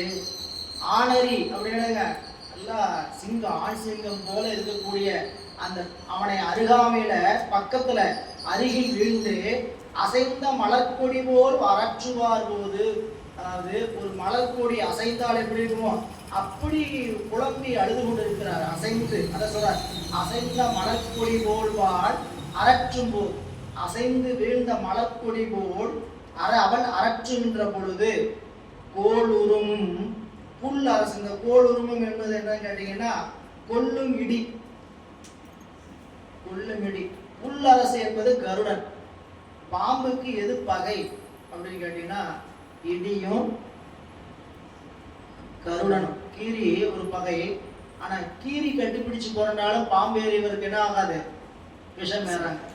சரிங்களா? அதனாலதான் அந்த கிரி பாம்பு கடி உண்டவங்களுக்கு கருட பாவனையும் படிச்சோம் சைவ சித்தாந்தம் படிக்கும் போது. விடம் நகுலம் மேவினும் மெய் பாவகனின் மீளும் கடலில் இருள் போவது இவன் கண். குருநாதனுடைய பெருமை என்னையா அப்படின்னு கேட்டா, விடம் நகுலம் மேவினும் மீளும் மீளாது. நகுலம் மேலதுங்க கீரி. கீரி வந்து கட்டி கீரி பாம்பு கடிச்சவனை கொண்டு போய் கீரி பிடிச்சி கட்டி பிடிச்சி வச்சிருந்தா கூட விஷம் இறங்காது. எப்படி இறங்கும்? கருடவாமனை உடைய ஒருவர் அதற்குரிய மந்திரத்தை நினைந்து கொண்டால் அந்த மந்திரத்தின் வாயிலாக என்ன ஆகும்? உடம்பில் பற்றிய விடத்தினுடைய வேகம் தனியும். அப்ப அந்த தனிகின்ற அதைத்தான் இங்க சொல்கிறார். அந்த கோல் உருவம் என்ற இடி, இடி வந்தா என்ன ஆகும்? பாம்பு போய் மறையும் பொந்துக்குள்ள. மணிவாசர் சொல்றாரா இல்லையா திருஅண்ட பகுதியில, எந்துயர் கோடை மாத்தலை கரப்ப நீடலில் தோன்றி சொல்லி முடிக்கும் போது சொல்லுவாங்க, வாழறவு எரிய வெந்துயர் கோடை மாத்தலை கரப்ப. என்ன சொல்லும் போது அந்த குருநாதன்கிற மேகம் புறப்பட்டு வந்தது. மேகமா ஒரு கடல், இறைவன். கடலாகி இறைவன்ட்டிருந்து நமக்கு நீரை முகந்து கொடுக்கக்கூடிய மேகம் குருநாதன். அந்த குருநாதன் மேகமா தோன்றனா எப்படிப்பட்ட அந்த மேகம் எப்படிப்பட்டவங்க மீது மழை பொழியும்? என்ன ஓமை நிவாசக பெருமான் காட்டுகின்ற ஒண்ணு. சரிங்களா? கடைசியா முடிக்கும் போது கோளை கண்ணி கூரன் காண்க அவளும் தானும் உடனே காண்க. அந்த இடம் தான் ஆரம்பிக்கிற இடம். பரமானந்த பழங்கடல். அது பெருமானுடைய கடல் எப்படிப்பட்டது? பரமானந்த பெருங்கடல். அதுவே கருமாமுகிலில் தோன்றி திருவார் பெருந்துறை வரையில் ஏறி அப்படியே திருவார் பெருந்துறைக்கு வந்துச்சான். சரிங்களா? இந்த குருநாதன்கிற மேகம் எங்கு வந்து பொழின்னு கேட்டீங்கன்னா, பக்குவப்பட்ட ஆன்மாவாகிய சோலை இருக்கிற இடத்துல வந்து பொழியும். மேகம் எங்க பொழியும்? சோலையும் மலை இருக்கிற இடத்துல பொழியும். குளிர்ச்சி இருக்கிற இடத்துல பொழியும். குளிர்ச்சி என்பது இங்க குருநாதனுக்கு அந்த மேகமா உபயோகிச்சா மாணவனுடைய பக்குவம் தாங்க குளிர்ச்சி. அப்ப மேகம்ங்கிற அந்த குருநாதனுடைய கருணை மாணவன்கிற பக்குவமாயிருக்கிற அந்த சோலையை கண்டவன் என்னாச்சுக்கலாம் பொழிந்தான். அதை சொல்லும்போது சொன்னாங்க, திருவார் பெருந்துறை வரையிலேறி திருத்தகு மின்னொளி திசை திசை விரிய. திருத்தகு மின்னொளி, மின்னொழும் இடி என்னாச்சுக்கலாம் திசை திசையெல்லாம் போச்சு. என்னாச்சு? திருத்தகு மின்னொளி திசை திசை விரிய ஐம்புல பந்தனை வாழ் அரவு எரிய. இந்த இடி இடிச்சுன்னா இந்த பாம்பு ஓடும். குருநாதன்கிற மேகமாகி இடி வந்து இடித்து சத்தம் வரும் பொழுது ஐம்புலனாகிய பாம்பு வேகமா ஓடி போய் மறைஞ்சிக்கும். ஐம்புல பந்தனை வாழறவு இரிய. இரிய என்னதுங்க? பயந்து ஓட. இந்திரிய வயம் மயங்கி. இரிய என்னதுங்க? பயந்து ஓட. பயந்து எப்படி பயந்து ஓடுவான்? குருநாதன்கிற கருணையை கண்டு ஐம்புல பந்தனை எல்லாம் பயந்து. அப்புறம் வெந்துயர் கோடை மாத்தலை கரப்ப நீடு எல்லாமே அங்க சொல்வது எல்லாமே அந்த சிவஞானத்தினுடைய அடுத்தடுத்த படிநிலை. எனவே இங்க சொல்லுகின்ற பொழுது இந்த பெண் அவ்வாறு அவன் ஆவி சோறுகின்ற நிலையில் அருகில் இருந்து அழுது புலம்புகின்றார். அந்த சூழல்ல அந்த இறந்து போனவனுக்கு பல வகையான விடிய நேரம் அப்ப அவனுக்கு ஏதாவது செய்ய முடியுமான்ற போது போல் உருவும் புல்லரசும் அணையா. போல் உருவங்க இடி, புல்லரசு கருடன் போன்ற அந்த வித்தையெல்லாம் தெரிந்தவர்கள் கூட எல்லா கொள்கையினாலும் தீர்க்க குறையாததாக. இதுக்கு இடையில என்னென்னலாம் நடந்திருக்குன்னு பார்த்து நாம தான் சிந்திக்கணும். பாம்பு கடிச்சிட்டு ஆவி சோறுனா அந்த பக்கத்துல யாராவது இருப்பாங்கன்னு ஓடி போய் அழைச்சிட்டு வந்திருக்கணும். ஆறுதல் இல்லைன்னு சொல்லி அதுக்கப்புறம் தேடி போய் அழைத்து வந்து எல்லா செயலும் ஒன்றும் கை கொடுக்காததாக நீல் இரவு புலற்காலை, அதாவது நீண்ட இரவு விடியற காலை வரைக்கும் இவன் அழுது கொண்டு இருக்கிறார். ஒன்றும் செய்ய முடியாம. சரிங்களா? சொல்ற நீல் இரவு புலற்காலை அளவும் மாலை வாச நெறிகுழலால் நெடிது அயர்ந்து புலம்புகின்றாராகி. இப்படி ஒரு பக்கம் அந்த பெண் இரவு முழுக்க அவனுடைய ஆவி பிரிகின்ற நிலையில அழுது கொண்டு புலம்பிக் கொண்டு அயர்ந்து கொண்டு இருக்கின்றார். அப்படி அழுத பொழுது அவளுடைய நிலை என்ன? அன்னையும் அத்தனையும் பிரிந்து நின்னை அடைவாக உடன் போந்தே அறவால் வீடி என்னை உயிர் விட்டு அகன்றாய் யான் என் செய்கேன் இவ் இடுக்கண் தீர்க்கின்றார் யாரும் இல்லை மன்னிய சீர் வணிகர் குலவனியே யானும் வாழேன் என்று என்று அயர்வாள் மதியினாலே தென் இளம் சென்னி இளம்பிறை அணிவார் கோயில் வாயில் திசை நோக்கி தொழுது அழுதார் செயல் ஒன்று இல்லாள். பெண் என்ன செய்தார்? அப்பாவையும் அம்மாவையும் விட்டுட்டு உன்னையே துணை என்று வந்தேனே, இப்பொழுது உன்னுடைய உடம்பு விட்டு ஆவி பிரிகின்ற நிலையில இந்த சோகத்தை தீர்க்கக்கூடியவர் யாரும் இல்லையே என்று இனி நானும் வாழ மாட்டேன் அப்படின்னு அழுது கொண்டே ஒரு செய்தி பதிவு பண்றார் சேக்கிழார் பெருமானுங்க. என்னமோ தெரியல, அவனுடைய பழக்க தோஷம் கோயிலை பார்த்து அழுதுட்டானா. அழுத போது எங்கு பார்த்து அழுதாளா? கோயிலை பார்த்து அழுதுட்டா அப்படின்னு ஒரு குறிப்பை சொல்லுகிறார். அன்னையும் அத்தனையும் பிரிந்து, அம்மாவையும் அப்பா அன்னையும் அத்தனையும் பிரிந்து அப்படின்னு என்ன கேட்டீங்கன்னா அது சம்பந்தமா இருக்கிற எல்லாத்தையும் விட்டு வந்தாச்சு. பிரிந்து நின்னை அடைவாக உடன் போந்தேன். இப்படி வந்தேன், உன்னையே அடைவினதுங்க அடைக்கலாம், நீயே தஞ்சம்னு வந்தேன். தஞ்சம்னா காவல் கொண்டு அடையப்படும் இடம். இங்க அடைவாக உடன் போந்தேன்னா தஞ்சம். அடைவு திருத்தாண்டவம்னே ஒரு திருத்தாண்டவம் இருக்குது. சாமிய தஞ்சம் என்று பெருமானை போய் அடைவு அடைவுன்னு சொல்லி பாடுவார். சரிங்களா? அப்படி நெஞ்சம் உமக்கு இடமாக வைத்து நினையாதுருவோதும் இருந்தறின்னு அது சொல்லும்போது தஞ்சம். அப்படி தஞ்சம். அப்போ அடைவாக உடன் போந்தேன். அறவால் வீடி என்னை உயிர் விட்டு அகன்றார். அறவால் வீடி எப்படி சொல்றார் பாருங்க பாட்டுல. பாம்பு தீண்டுச்சு, என்னை உயிர் விட்டு அகன்றார். இப்ப நீ என்னுடைய உயிரோட இருந்த, கூட உயிராக என்னுடைய உடனாக இருந்த, இப்ப என்ன ஆயிட்ட? உயிரை விட்டு அகன்றார். யான் என் செய்கேன், நான் என்ன பண்றது அப்படின்ட்டு இவ்விடுக்கண் தீர்க்கின்றார் யாரும் இல்லையே, இந்த துன்பத்தை நீக்கிறவங்க யாரும் இல்லையே. மன்னிய சீர் வணிகர் குல மணியே, சிறப்பு பொருந்திய என்னுடைய வணிகர் குல மணியே, யாரும் வாழேன் என்று என்று அயவாளாகி அப்பன். நானும் இவள் என்ன ஆக மாட்டேன், நானும் செத்தறேன் செத்தறேன் அப்படின்னு வாழ மாட்டேன் என்று அழக்கூடிய அவள் அந்த சோகத்துல சொல்கிறார், மதியினாலே சென்னிவாள் இளம் பிறை அணிவார் கோயில் வாயில் திசை நோக்கி தொழுது அழுதாள் செயல் உண்டு. அந்த மதியினாலேங்கிற வார்த்தை தாங்க ரொம்ப முக்கியம். மதியினாலே திருவருளால் செலுத்தப்பட்ட அறிவு, நல்லூல், அவ்வளவுதான். விதி நல்ல விதி சரிங்களா. பழக்க தோஷம், ஒரு பழக்க தோஷம்னு சொன்னோம்னா ஒரு விஷயத்தை நாம் எப்படி கையாண்டு இருக்கிறோமோ அதான் பழக்க தோஷம். இந்த பதிகத்தில் அந்த குறிப்பு இருக்குது. சடையா எனுமானுங்கிற திருப்பதிகத்தில் அந்த குறிப்பை சேக்கிழார் பெருமான் சொல்கிறார், வலுவாள் பெருமான் கடல் வாழ்க என எழுவாள் நினைவாள் இரவும் பகலும். எப்படிப்பட்ட அடியவள், எப்படிப்பட்ட சிவபக்தி உடையவள் கேட்டா, இரவும் பகலும் உறங்கும் பொழுது எழுந்திருக்கும் பொழுதும் உங்களுடைய திருநாமத்தை சொல்லிக்கொண்டே எழுந்திருப்பாள், உறங்குவாள். உறங்க போன எந்திரிச்சா மீண்டும் நேரம் உறங்க போனா ஜம்பலம். ஒவ்வொரு சொல்லுமே ஆழமான சொல். நீங்க காலையில் எழுந்தா முதல் வைக்கிற 7 அடி ஆரூரான்னு சொல்லி வைக்கணுமா. ஆரூர் தலபுராணம், ஆரூர் இருக்க தலபுராணம் கால் எடுத்து வைக்கக்கூடிய முதல் 7 ஸ்டெப் என்னன்னு வைக்கணுமாமா. ஆரூரா ஆரூரா ஆரூரா ஆரூரா ஆரூரா ஆரூரா ஆரூரான்னு சொல்லிட்டு தான் அடுத்த சொல்லு அடுத்த வேலையை பார்க்கணும் அப்படின்னு ஆரூர் தலபுராணம். ஏன்? நிலத்தினுடைய தலம் திருவார், இந்த திருவானை நினைந்து கொண்டுதான் அப்படி இருக்கணுங்கிறது ஆரூர் புராணம். ஆரூர்ல தலபுராணம், அருமையான தலபுராணம் சரிங்களா. அந்த தலபுராணத்தில் இருக்கக்கூடிய செய்தி. எனவே இந்த பெண் எப்படிப்பட்டவள்னு கேட்டா, மதியினாலே, இந்த மதியினாலே என்பது திருவருள் செலுத்தப்பட்ட அறிவு சரிங்களா. இப்போ நாம எப்படி இவ்வளவு சிறப்பா செஞ்சீங்க அப்படின்னு கேட்டேன். எவ்வளவு கஷ்டப்பட்டு தெரியுங்களா. நம்ம உழைப்பு, நம்ம வேலை, நம்ம தொழிலை பத்தி கேட்டா கூட சொன்னா பரவாயில்ல சரிங்களா.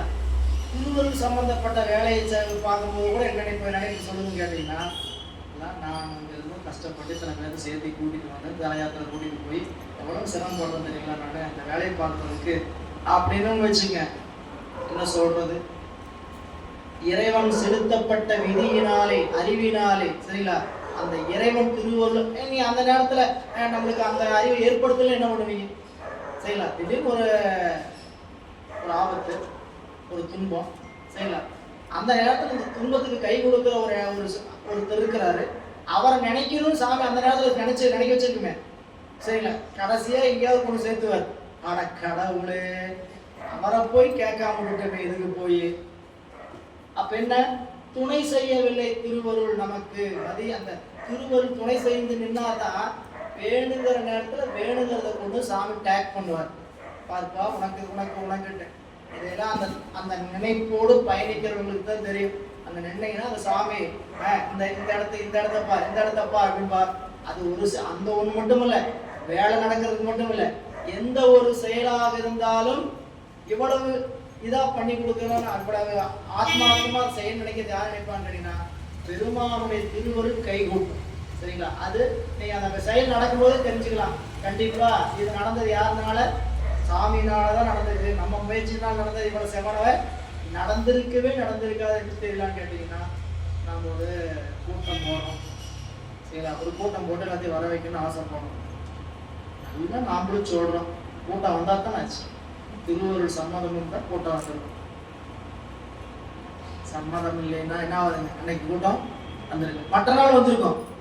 நாம முக்கியமான ஒரு விஷயம் பேசினா வர சொல்லுங்க வாங்க எல்லாம் வாங்கன்னு சொன்னா நீங்க என்ன ஆக மாட்டாங்க, இணைய மாட்டோம். ஏன்? திருவருள் சம்மதம் அங்கு இல்லை. அப்ப திருவருள் சம்மதம் இல்லாம நமக்கு அதை ஏற்பாடு பண்ண அப்படின்னு கேட்டீங்கன்னா, அந்த நிகழ்ச்சி அந்த அளவுக்கு இருந்தால் போதும் என்று இறைவன் கருதி விடும். எப்பயுமே அந்த இடத்த போய் அப்படிதான் கோணத்துல பார்க்கணும்னு கேட்டீங்கன்னா, அதை விட்டுட்டு நாம சொன்னா கேட்கல வரல, கண்டிப்பா நிச்சயமா இறைவன் தான் என்ன பண்றாருங்க, நிர்ணயிக்கிறார். ஒவ்வொரு செயலையும் அவர் தான் நிர்ணயிக்கிறார். அந்த வேலையை இப்போ நீங்க ஒரு விழா பத்திரிக்கை நடந்த மாதிரியே சொல்ல நினைச்சிட்டு வச்சுங்க, இன்னைக்கு சொல்லி ரெண்டு நாள் எல்லாமே முடிஞ்சிடும். சில நேரம் நாம என்ன கூப்பிட்டு என்ன குத்திட்டு இருந்தாலும் அவங்கள சரிங்களா வேலை நடக்கவே நடக்காது. ஏன்? அன்னைக்கு பெருமானுடைய கருணை. அப்போ இந்த விதியினாலே என்று சொல்லக்கூடிய பழக்க வாசனை என்பது மிக ஒரு அவசியமான ஒன்று. என்னன்னு கேட்டீங்கன்னா, அது சாமி திருவருள் செலுத்த தான் நடக்குது. அந்த திருவருள் எப்படி நம்ம செலுத்துன்னு கேட்டீங்கன்னா, அவரை நோக்கி தொழுது கொண்டிருப்பவர்களுக்கெல்லாம் பின்னை எண்ணாத பெருமான். நம்ம அதான் சொல்லுவார், தன்னை நோக்கி தொழுவார்க்கெல்லாம் பின்னை எண்ணாத பெருமான். அந்த பெண் இரவும் பகலும் நினைந்து நினைந்து விதியினால் சொல்ற, விதியினாலே சென்னி இளம்பறை அணிவார் கோயில் திசை நோக்கி தொழுதழுதாள். திசை அந்த பெருமான் எழுந்திருக்க கோயிலை பார்த்தான, ஒரு மடத்துல தங்கி இருக்கிறா, தங்கி அழுகும் போது இவனை பார்த்து அழுகாங்க, சாமி பெருமானே இப்படி ஆயிடுச்சு அப்படின்னு அந்த பெருமானை நோக்கி கதறி அழுகிறான்னா, அந்த கதறி அந்த பெருமானுடைய கோயில் கோபுரம் பார்த்து அழுவதற்கு திருவருளுடைய துணை. நாம இவ்வளவு நாள் எப்படி இருந்திருக்கிறோம் சரிங்களா? நாம பெருமானை பண்ணிய ஒரு ஆபத்து வருது, துன்பம் வருது, நம்ம என்ன நாள்னு சொல்லிடக்கூடாது, வழக்கமே என்னன்னு சொல்லுவோம், யாரையோ கூப்பிடும், நம்ம சொல்ல வேண்டியதில்லை. ஒழுக்கமுடையாருக்கு ஒல்லாவே தீய வலிக்கையும் வாயாற்றும், ஒழுக்கமுடையாருக்கு ஒல்லாவே தீய வலிக்கையும் வாயாற்றும் அப்படின்னு. ஒழுக்கமுடையவருடைய வாக்குல தவறி விழுகின்ற பொழுதும் தீமையான சொற்கள் வாயில வர சரிங்களா? தீமையான சொற்கள் என்ன? ஐயோ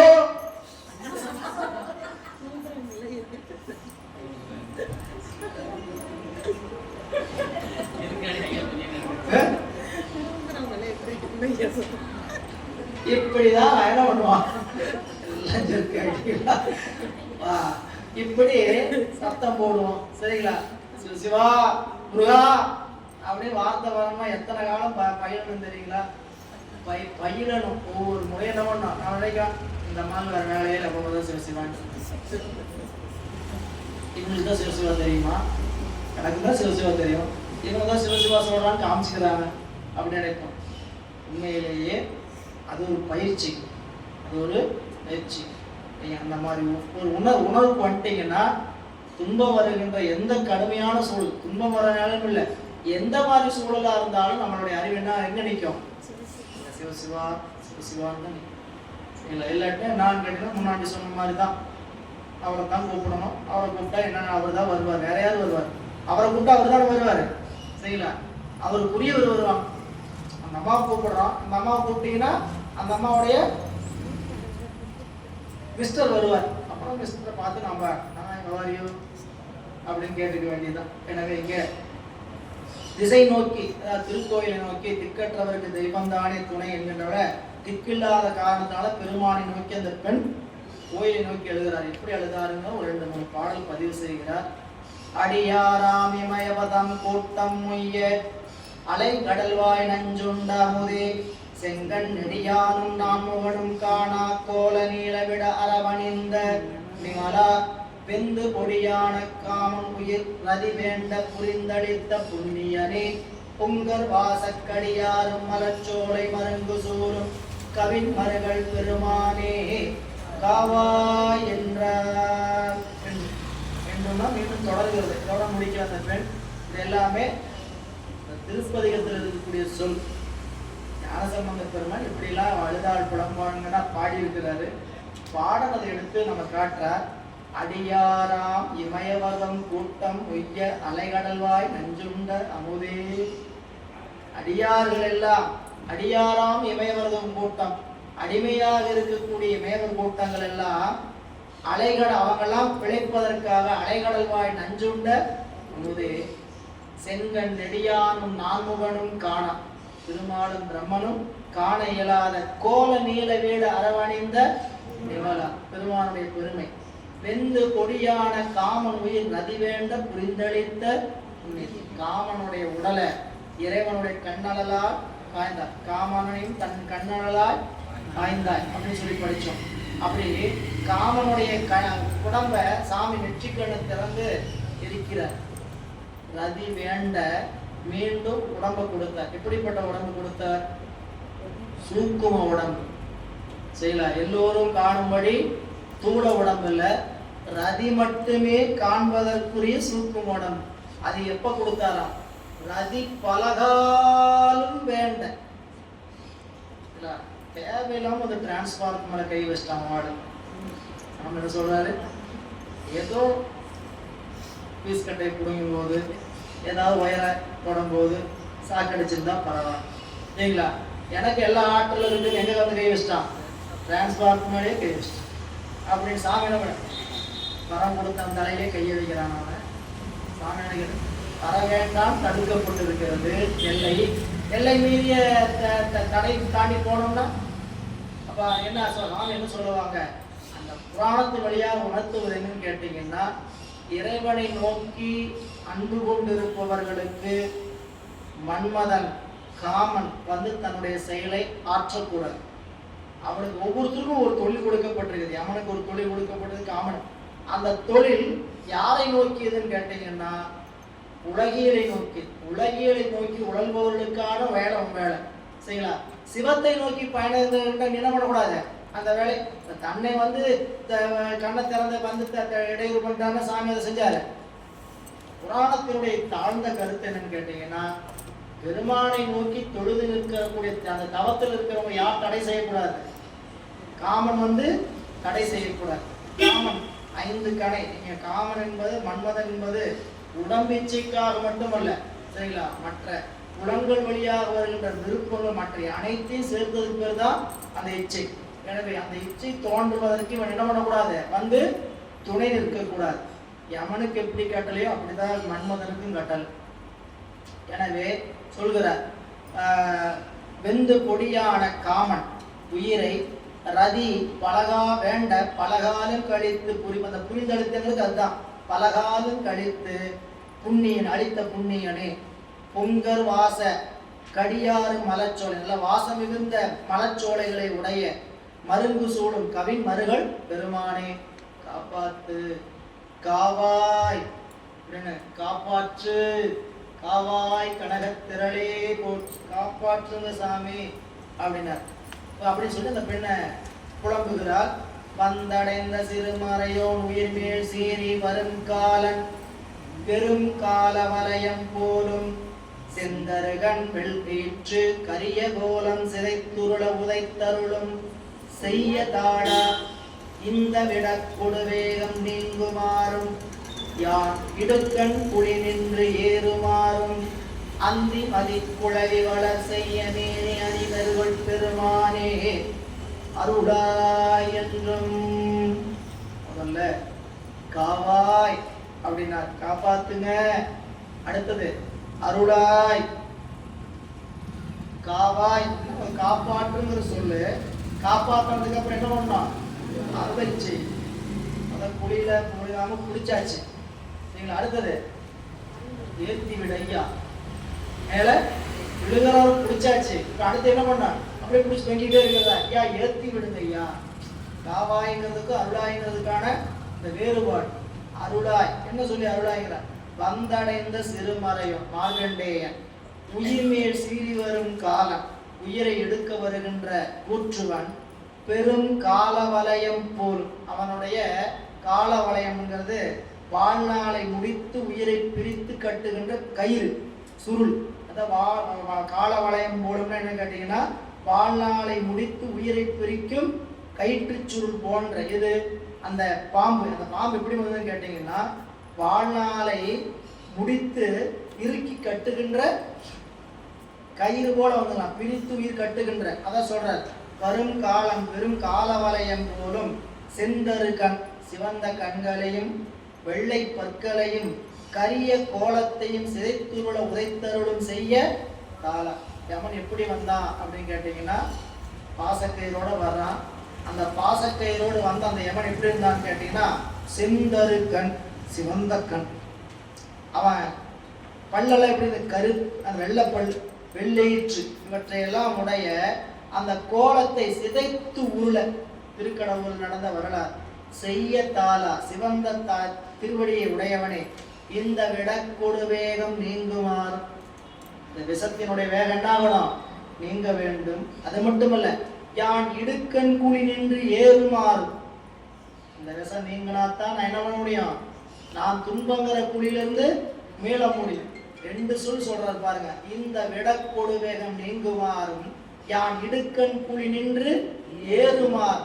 பெருமானே அந்தி மதி குளவி வள செய்யவேணி அணுகல் பெருமானி மருகல் பெருமானே அருளாய் என்றும் இத்தன்மை சிவனருளே சிந்தித்து எங்கும் இளம் கொடி போல் நுடங்கும் இடை ஏழை ஏத்தும் அத்தன்மை ஓசை எழுந்து எங்கள் சண்பை ஆண்டகையார் கும்பிட வந்து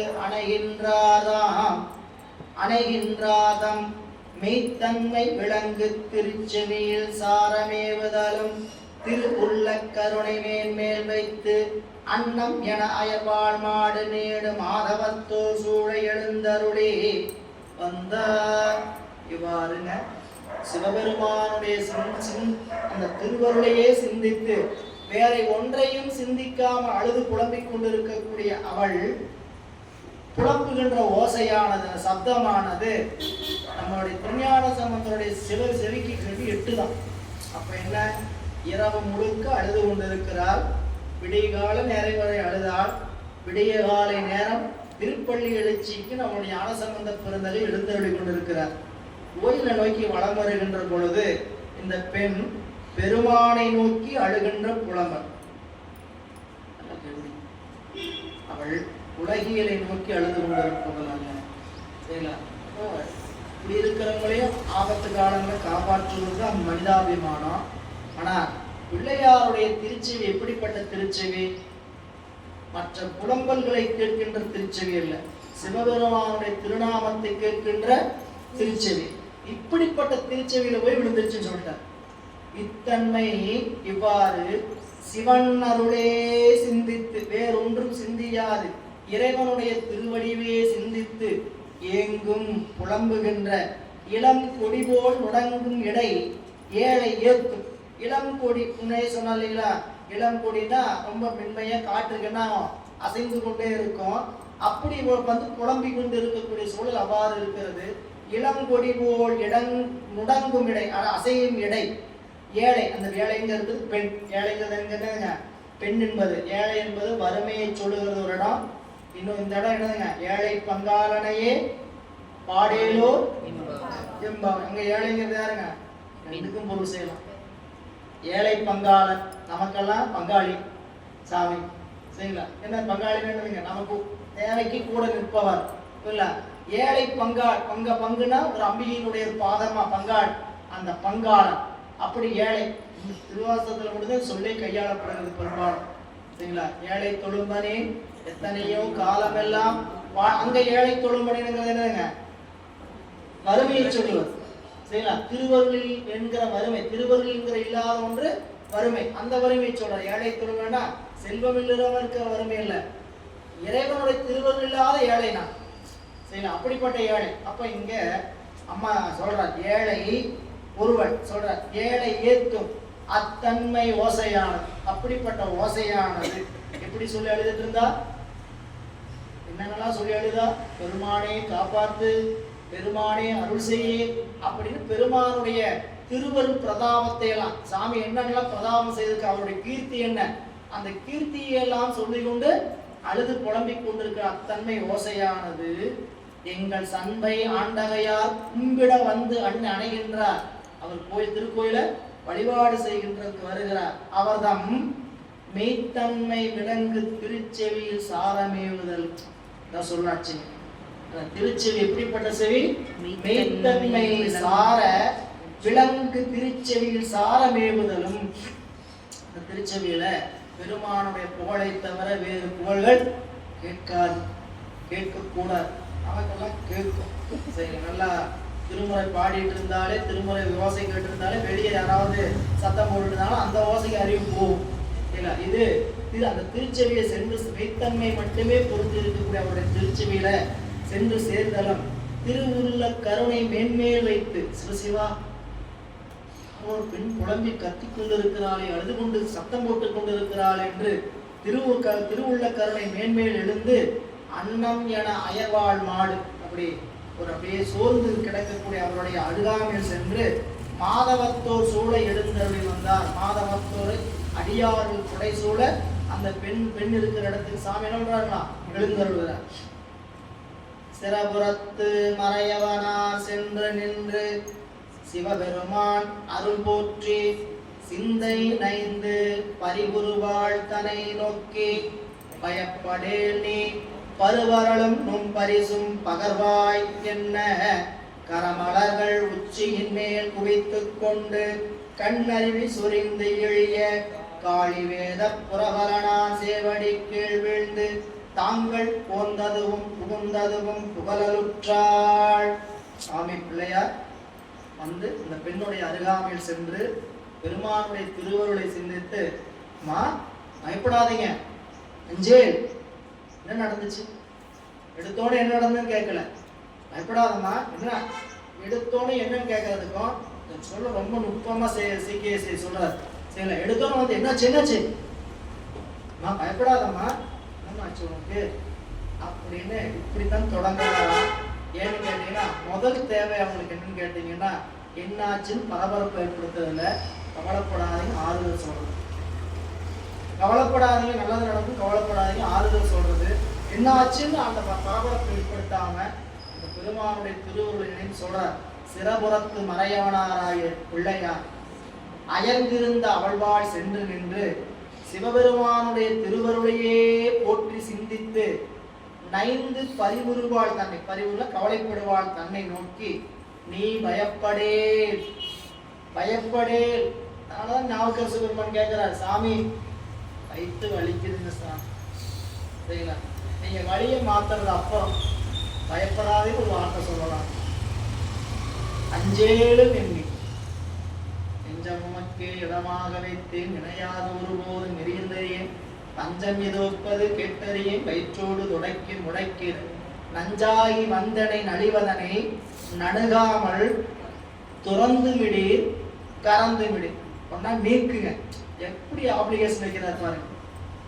சொன்னா வயிற்று வலியை நீக்குங்க, இல்லாட்டி மறைச்சாது வை. கடைசி பட்சம் அஞ்சேலும் எண்ணீர், பயப்படாதேனாலும் சொல்லுங்க சார். என்னப்பா சரி, அப்ப அஞ்சே பயப்படே, நீ பயப்படே என்று சொல்லி பருவலும் உன் பரிசும் பகர்வாய் என்ன. பருவலாம் துன்பம், உன்னுடைய துன்பம் என்ன, இன்னும் பரிசு நீ யாரு என்னன்னு சொல்லுமா அப்படின்னு கேட்ட உடனே கரமலர் உச்சியின் மேல் குவித்து கொண்டு அவரை பார்த்தோடனே அவருடைய திருவருள், அவருடைய கோலத்தை பார்த்தோன்னே முதல் திருக்கையில கையில மேல தலைமையில பூச்சாலாம் குவித்து கொண்டு கண்ணருவி பாய்ந்து இழிய காளி வேத புரவலனாராகிய சொல்லு பாரு சைக்கிளர் பெருமான். காளி வேத புரவல், புரவலர் என்பது என்னதுங்க, பாதுகாப்பவர். அந்த சொல்லுதாங்க வைக்கணும்னு நினைக்கிறதா பாருங்க, வேற எதே வைக்கலாம், காளி சம்பந்தம் எதையாவது பேரை வைக்காம காளி வேத புரவலனா காப்பவர். அப்படி காப்பாத்துறவரை என்ன பண்ணாங்க, சேவடி கீழ் விழுந்து தாங்கள் போந்ததும் புகுந்ததும் புகழலுற்றார். போந்ததும் புகுந்தது என்ன, எதுக்கு வந்தோம், என்ன நடந்துச்சு, அதான் அடுத்த பாட்டு அந்த பெண் சொல்லுகிற வார்த்தை. பழங்கொழில் சூழ் வைப்பூர் கோன் தாமன் எந்தை மருமகன் மற்ற இவன். பழங்கொழில் சூழ் வைப்பூர் கோன் தாமன் எந்தை மருமகன் மற்ற இவன். அவர்க்கு மகளிர் நல்ல இளம் விடியார் ஓர் எழுவர். இவரில் மூத்தால் இவனுக்கு என்று உரை செய்தே ஏதிலானுக்கு உளம் பெருக தனம் பெற்று கொடுத்த பின்னும் ஒருவராக எனை ஒழிய ஈந்தான். தளர்ந்து அழியும் இவனுக்காக தகவு செய்து அங்கு அவரை மறைத்து இவன் தனையே சார்ந்து போந்தேன். தொடர்ச்சியை அடுத்த வாரம் சிந்திப்போம். பாடல் செய்தி நிறைய இருக்கிறதுனால மீண்டும் தொடர்ந்து சிந்தனை அடுத்த வகுப்பில் சந்திக்கலாம் என்ற சிந்தனை இந்த அளவில் நிறைவு செய்கின்றோம். திருச்சிற்றம்பலம். என்றும் இன்பம் பெருகும்